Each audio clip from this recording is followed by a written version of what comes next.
네, 이제 마지막으로 질문을 좀 추려볼까 합니다.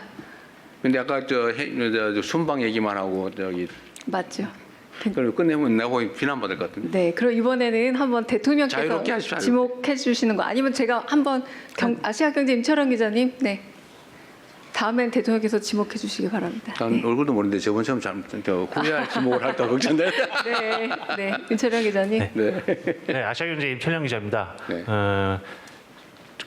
선방가에 계시던 동안 계속해서 벌어진 선관위 투표용지 부족 사태 관련해서 좀 질문을 드릴 텐데요. 아, 네. 선관위 투표용지 부족 사태에 따라서 잠실 7동 투표소 앞 시위가 2주를 넘겨서 계속 네. 되고 있는데 관련해서 참정권 침해를 바로 잡아야 된다는 게 원래 초기 시위의 어떤 네. 목소리였는데요. 가면 갈수록 저기 부정선거를 주장하는 목소리가 더 커지고 있다는 지적이 나오고 있고요. 동시에는 그 체육단체 행정 마비 사태까지 장기화되고 있는 상황인데 이와 관련해서 경찰력이 미온적으로 대처하고 있다는 지적도 나오고 있습니다. 그 현 상황에 대해서 대통령님의 어떤 판단과 생각을 듣고 싶습니다. 네.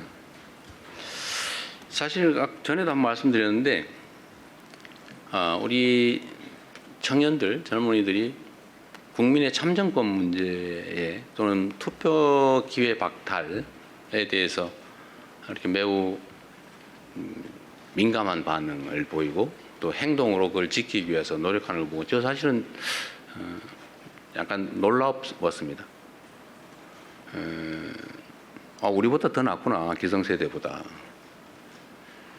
우리는 되게 이해관계 때문에 많이 싸우는데 매우 이기적이고 또 세상의 정의와 공정 질서에 무관심하다고 선입관을 가졌던 청년들이 오히려 우리가 무관심하거나 아니면 관심의 비중이 좀 적다고 판단되는 이 영역에 이와 같이 문제를 제기하고 행동까지 하는 점 보고 우리와는 다른 세대구나 라는 생각을 하게 됐어요. 그래서 매우 감사하게 생각한다 이 말씀을 한번 드렸습니다.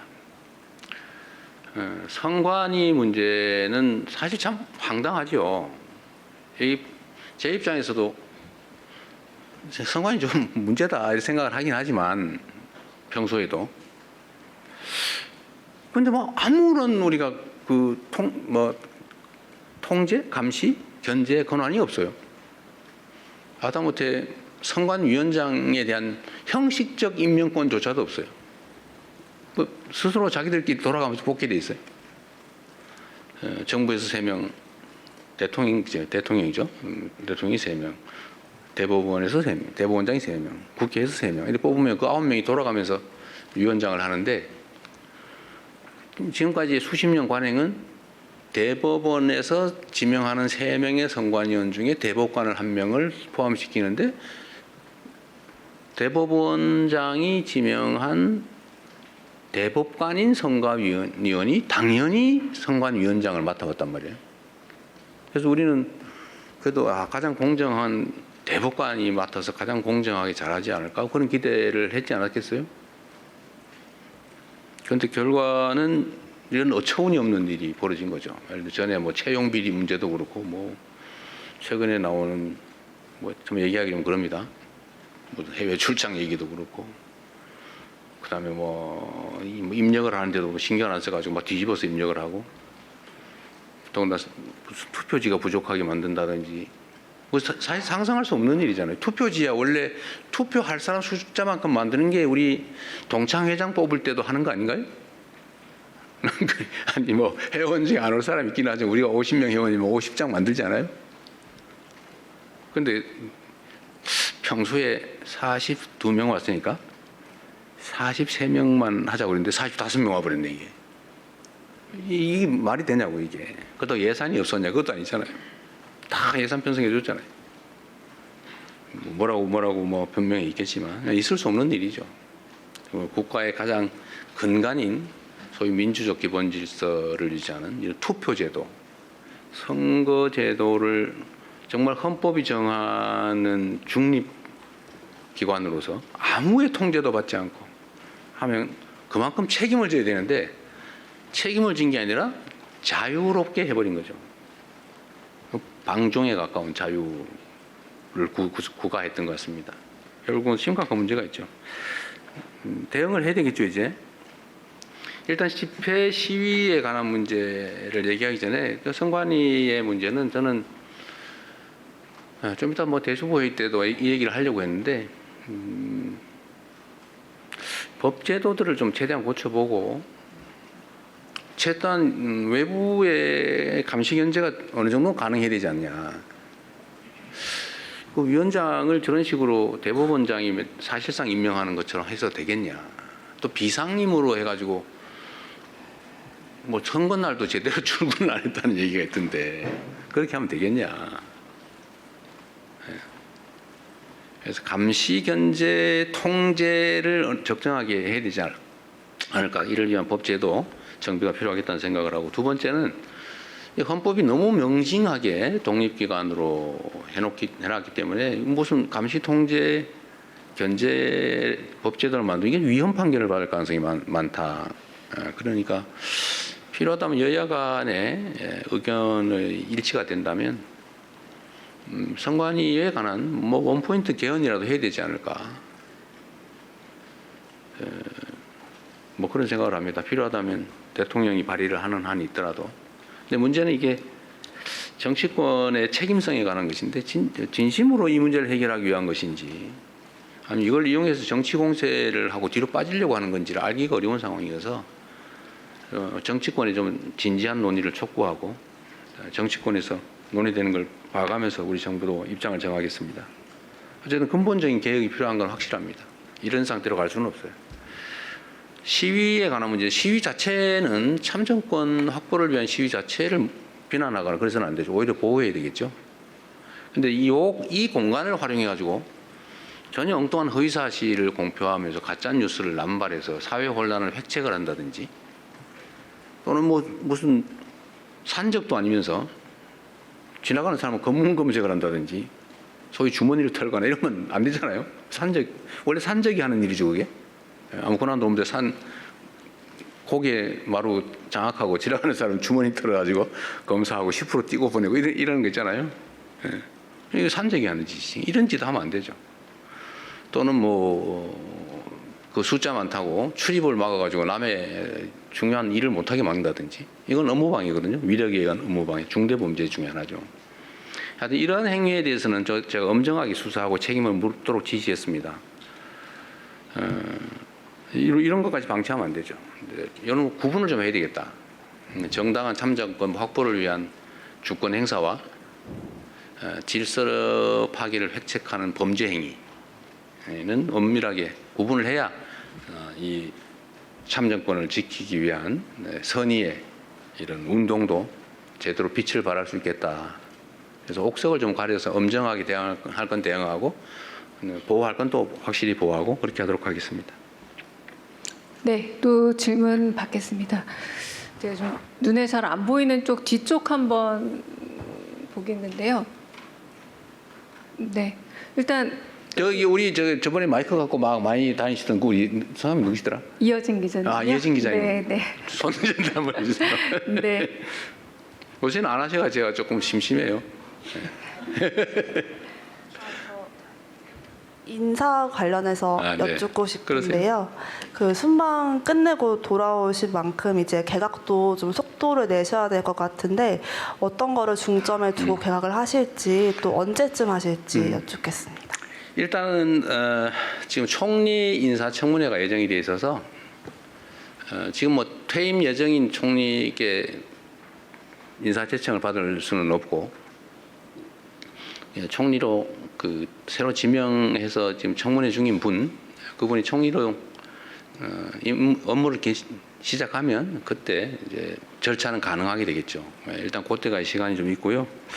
두 번째는 지금 한 1년 지났고 지금부터 지금까지의 국정하고 이제 앞으로의 국정이 좀 성격이 좀 달라 보입니다. 지금까지의 국정은 좀 엉망진창인 국정을 좀 정비하는 기간에 가까웠다고 보면, 또 물론 긴급한 민생 경제 업무들도 다 많이 해봤지만 중요한 건 어쨌든 엉킨 걸 좀 푸는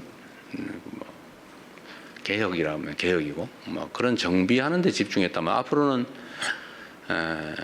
기획된 새로운 일들을 제대로 추진하는 기관이 되지 않을까 싶어요. 그래서 거기에 맞는 자원들로 다시 구성을 해야 되지 않을까 생각은 하고 있는데 어느 범위에서 뭐 어떤 부처를 할지는 아직 깊이 생각하지 않았습니다. 하기는 해야 되겠다. 한 1년 지났고 또 새로운 상황이 되기 때문에 그 정도 말씀드리겠습니다. 네. 그러면 여기서 다시 한번 넘어가서 SBS 강민우 기자님. 예, 대통령 안녕하세요. 순방 고생 많으셨습니다. 순방 가시기 전 이제 취임 1주년 기자회견에서 이제 검찰의 보안 수사권 관련해서 이제 예외적 경우에 이제 고려할 수 있다고 말씀을 하셨고 이제 결론은 국회에 맡기겠다고 하셨는데 이제 순방 떠나셨던 사이에 이제 민주당 내에서 이제 정청래 대표를 중심으로 해서 어떤 완전 폐지에 대한 의지가 좀 강조되는 것 같습니다. 그래서 뭐 이런 좀 변화 상황에 대해서 좀 대통령께서 어떻게 생각하고 계신지 좀 여쭙고 싶습니다. 뭐 개별 국회의원들이 어떤 생각을 하는지 뭐 그야 자유롭게 표명해야 되지 않겠어요? 그런데 이게 이제 억압의 방식이어서는 안 되겠죠.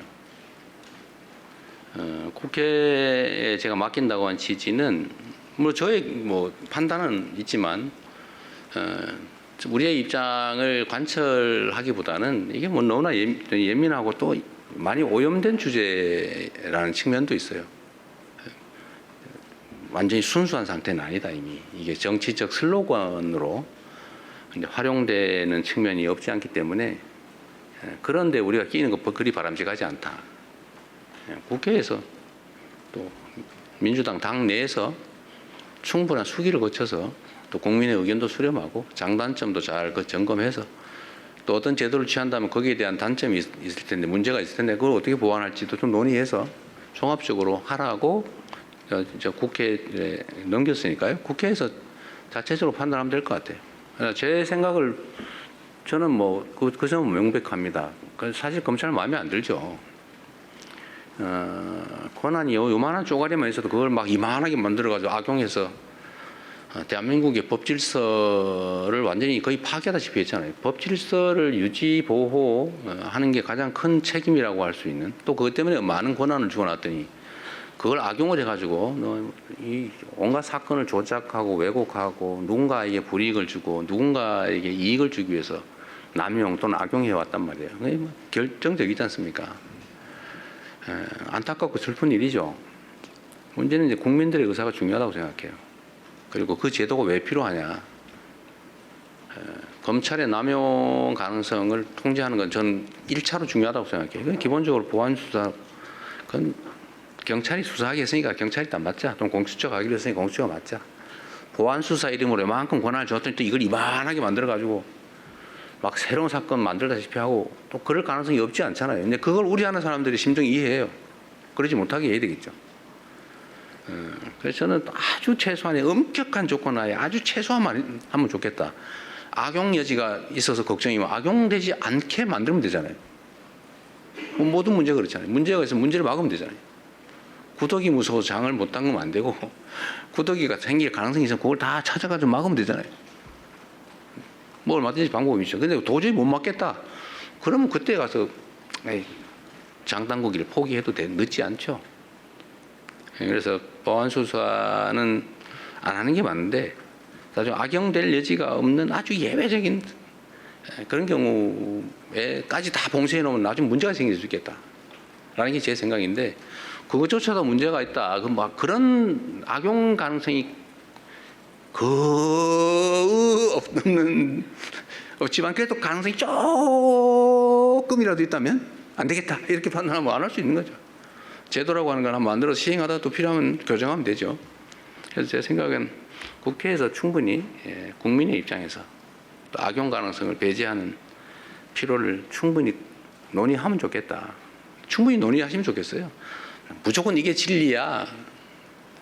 이렇게 하는 거라든지 뭐 이거를 가지고 내가 정치적인 이익을 한번 챙겨봐야지 이렇게 접근하지 않는다면 뭐 충분히 논의해서 해결할 수 있겠다 생각합니다. 저는 뭐 보안 수사권을 기본적으로 폐지한다 다들 동의하잖아요. 그 아주 예외적인 상황을 가지고 막 이만큼 만들 필요는 없다. 예외적인 부분은 예외적으로 접근하면 되는 거죠. 그러니까 너무 그걸 키울 필요는 없겠다는 생각이 듭니다. 정치화를 막기 위해서 제가 국회로 넘긴 거예요. 자, 그것조차도 정치적 논쟁 또는 정치적 공격의 대상이 될 수 있기 때문에 제가 그 가능성을 뭐 없애기 위해서 국회의원 논의하세요. 국회가 하자는 대로 할 테니까 권한을 줬으니 책임도 지겠죠.